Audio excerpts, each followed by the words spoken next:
Gary Myers, New York Times best-selling author. He wrote Brady versus Manning, the untold story of the rivalry that transformed the NFL. And his new book, released today, Brady versus Belichick, the dynasty debate. And he's been covering the NFL for over 40 years. Gary, good to see you again. Let me start with Tom Brady in the booth last night. You, as a longtime journalist scribe, any problems, conflict of interest with Brady in the coach's booth last night? Oh, how can we think it's a conflict of interest? Because he's working on a network that covers the Raiders, the Bears, the Cowboys, whatever, and then he's sitting in the booth. This is just a horrible, horrible look for the NFL, and they need to do something about it. I mean, they approved him as an owner knowing he was working for Fox, and they scaled back the restrictions this year. But Tom should have known better than to be so public last night, to be sitting in the booth with the headphones on. If he's talking to Chip Kelly two, three times a week, okay, fine. But to be on national TV, looking like you're calling in plays, even though I'm sure he wasn't, what a horrible conflict of interest. And it's just such a bad look for the NFL. But, knowing Brady, doing Brady versus Manning, Brady versus Belichick, Tom's extremely competitive. Tom's not there for a ceremonial, I own part of the team. Tom would love nothing better than to be on that podium hosting a Lombardi trophy as an owner. There's no question. And just think of this, and I know you've already discussed this, but so Tom's got the Bears and the Cowboys this week, and then in 2 weeks, the Raiders are playing the Bears.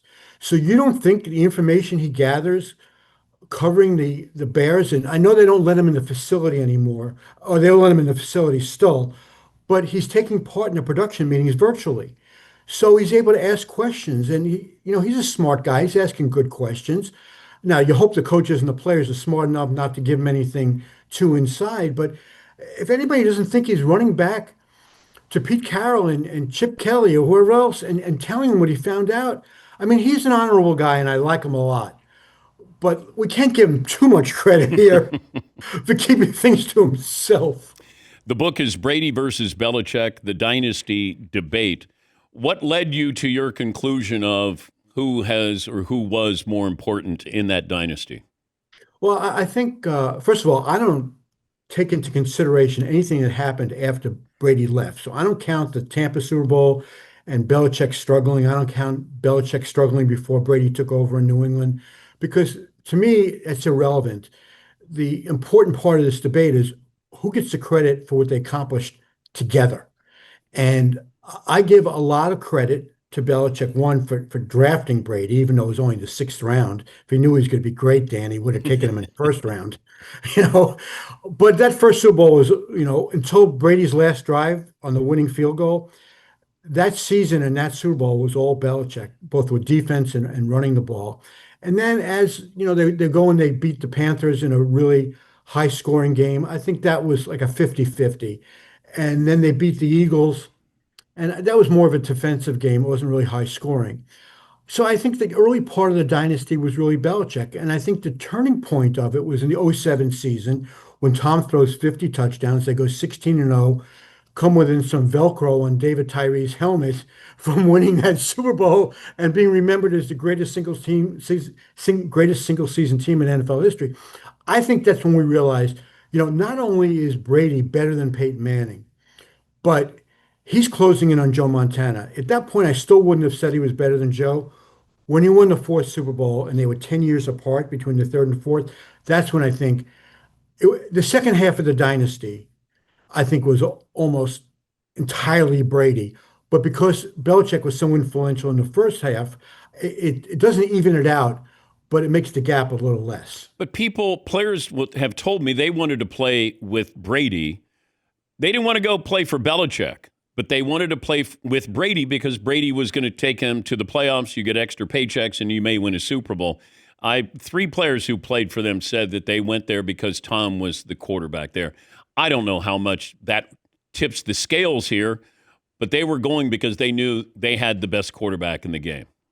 Well, I think that obviously had a lot to do with it. But one of the players told me that the reason that they put up with all of Belichick's nonsense is because they knew he knew how to win. Yeah. And he's winning Super Bowls. And ultimately, that's all players really care about in the end.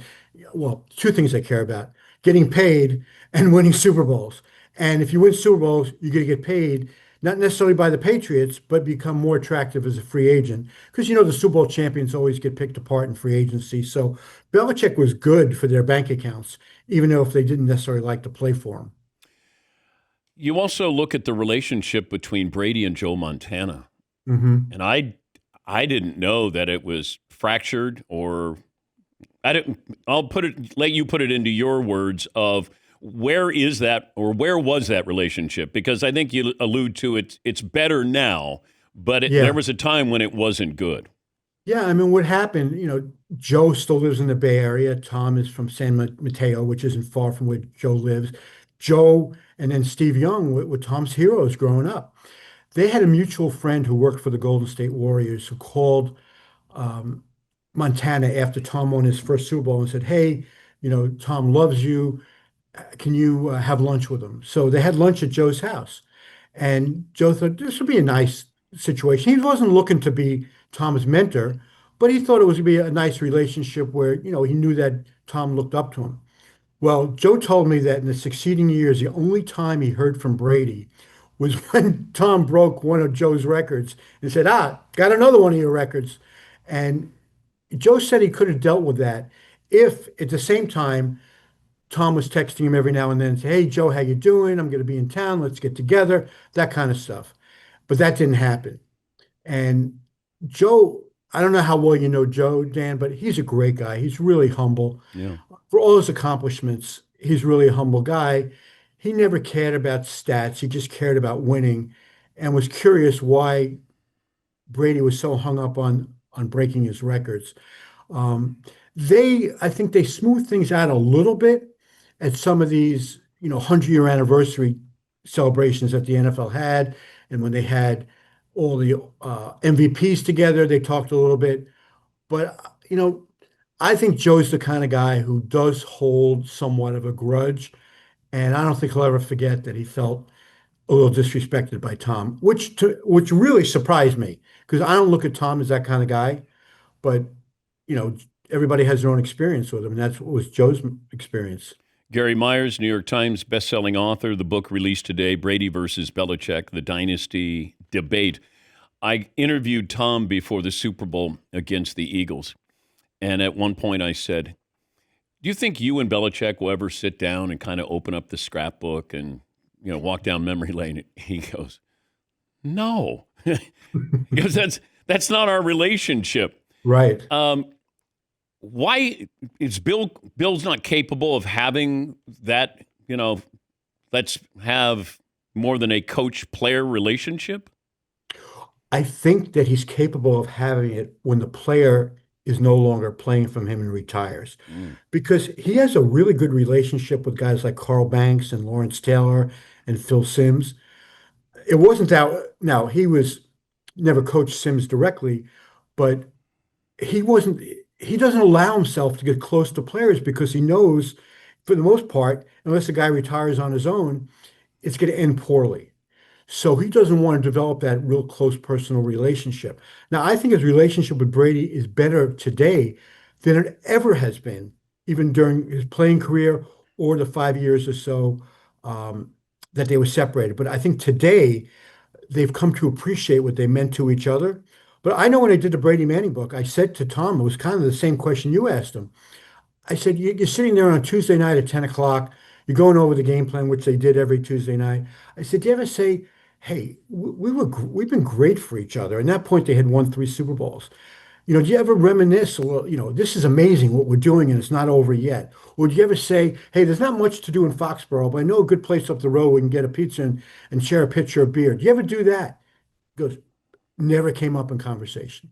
And now I don't know what's happened in the last couple of years since they're both away from New England, but I know from the time while Brady was still in New England and Tom was in Tampa and then left Tampa, that that never occurred. And I think Tom's father is much more outspoken than Tom is himself about what the relationship is and how he felt, his son was disrespected all those years in New England by Belichick. Yeah, it's just a weird dynamic. But whenever anybody asked me about it, I always sided with Brady because he had to go out and do it.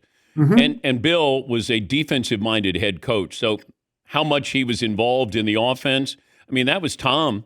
And he did have, offensive coordinators there to help him. But I still lean towards Tom that Bill can tell you, or his assistants can tell you, Tom had to go out and do it. And whether anybody's keeping score, it's not like LeBron and Jordan, but I think there's still who is more important, the coach or the star player in any sport.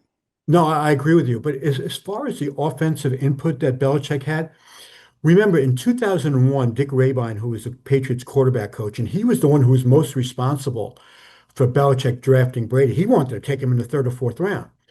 Well, Dick Rabine passed away right at the beginning of training camp in '01, and Belichick did not hire another quarterback coach. Charlie Weiss was the offensive coordinator, but Rabine is the one who worked most closely Hmm. with Brady. Belichick became the de facto quarterback coach.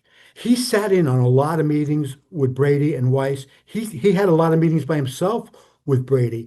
And what he would do would give Brady the perspective as a defensive coach and how to attack a defense.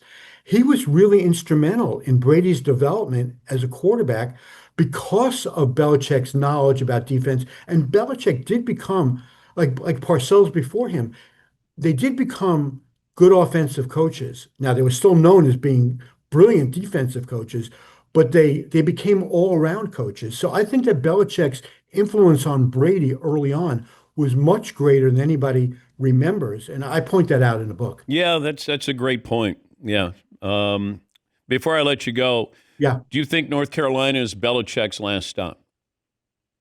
yes, I don't think he'll get hired in the NFL again. Um, I was surprised he didn't get hired in the first hiring cycle after he was fired in New England. We know he came close in Atlanta, and whether Kraft put the kibosh on that, I don't Now, know for how would sure. he have done that, Gary? Well, he would have called Arthur Blank and said, "You don't want this. I mean, this is what he's going to do to your organization." Dan, that's what owners were calling Kraft about in 2000. For your own mental health, don't hire this guy. Right? And I wouldn't be like, listen, did Kraft do that with blank? That's what a lot of people are saying. I don't know that personally. Okay. Now, the second time, Belichick wanted into the NFL so badly that he called an intermediary with the Jets who had an influence on the hiring process. And he called them and said, I'm interested in the Jets job. You'd think he'd rather be a sanitation worker, and I'm not putting sanitation workers down, but will go working as a cook in a kitchen before he'd ever want to go to the Jets, considering the history. But he said, I want that job. And after the guy finished laughing, he said, they're not going to hire you. There's nobody that's going to hire Belichick now. The 24-year-old girlfriend, I think, has something to do. No owner wants a part of that and having to explain that. I think Carolina is his last job. Whether he's going to be successful there or not is just a question of whether he can master the NIL and the transfer portal and get himself a quarterback. You can't win without a quarterback at any level. He needs a Tom Brady. He does. And maybe he can find somebody in the transfer portal and see something in him that nobody sees because he obviously saw a little something in Brady that he just invested a sixth round pick in him. But I want to, before we say he's a genius for taking him, just remember he took six other players in that draft before he drafted Brady, including a defensive back that nobody has ever heard of since in the sixth round before he took Brady. So if he knew he was going to be anything to what he turned, if he even thought he was going to be a starter in the league, he would have taken him before the sixth round. Good luck with the book, Gary. Good to connect with you again. Yeah, Dan, thanks for having me on. It's great to see you. Gary Myers, New York Times bestselling author. He wrote Brady versus Manning, and the new book is Brady versus Belichick, the dynasty debate. Gary's been covering the league over 40 years.